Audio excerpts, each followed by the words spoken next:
ำลืมหน้าคนใจดำที่มันซ้ำบ่มีค่าเสียดายหยดน้ำตาบัดน้ำมีผู้ใหม่แล้วจงลืมน้องผู้หาเขา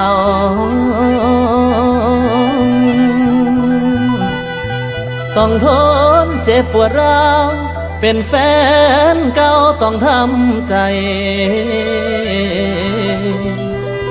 แก้เขาผู้มาไกลต้องเฮ็ดใจให้ลืมน้อง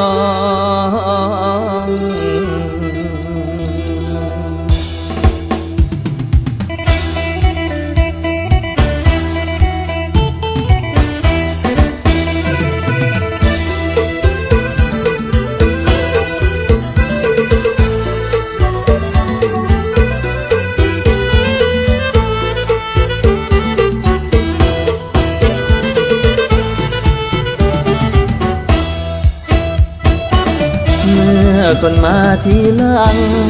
เข้ามาพังหัวใจพี่ชาย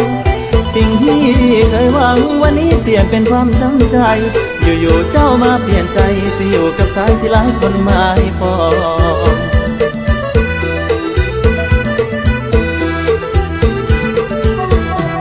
สุขของน้องได้มีคู่ครองรวยล้นกว่าพี่บุญในชาตินี้ของพี่บ่หลายพักเจ้าได้กับเพียงแค่ในฝันเธอลืมกันบ่ตาวขึ้นมาพอเตรียมใจรอจนมาหอดมือนี้วันที่เธอคนดีมีใจโกเคียงคู่เบิดทางสิสู่ต้องยอมแพ้แก้เขาเฮ้ยหมอต้องทำใจว่าพี่ถึงพิมพ์นอกแกแท้ผมว่าไม่พอไหมว่าเบาไว้จะยังไงมึง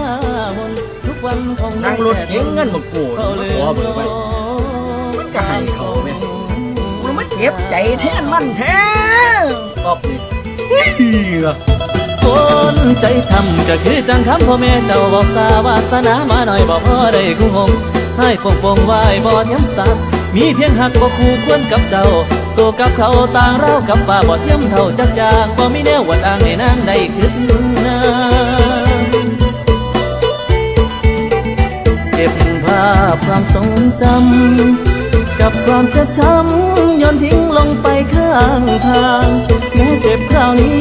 บ่มีเจ้าเดินเคียงข้างอยู่อย่างคนแพ้ให้ทำใจได้บ้างก้มหน้ายอมเดินหลีกทางอวยพรให้เธอโชคดีพี่พิมพ์ตัวนี้หัวแล้ว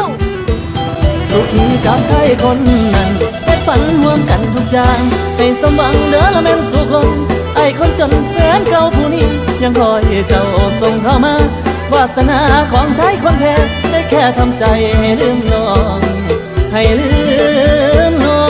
ง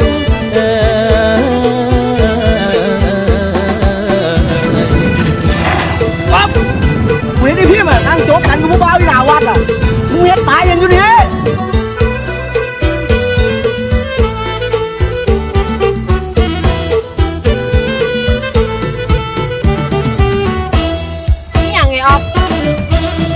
เห็นกระบายังสิเป็นอย่างอยู่กับบ้านมันลูกมันจนที่พ่อแม่อนาคตเขาจบกันซ้ำนี่แหละ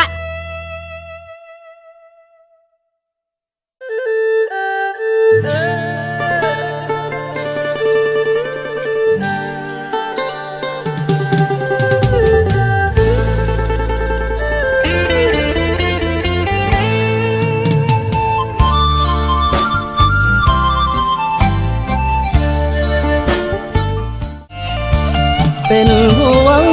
ดีที่ให้แต่สิ่งดีๆสัญญาสาบานเคยมียอมให้คนดีขยี้ทำลา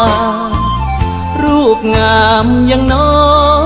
อย่ามามัวมองเพราะคนจังอาย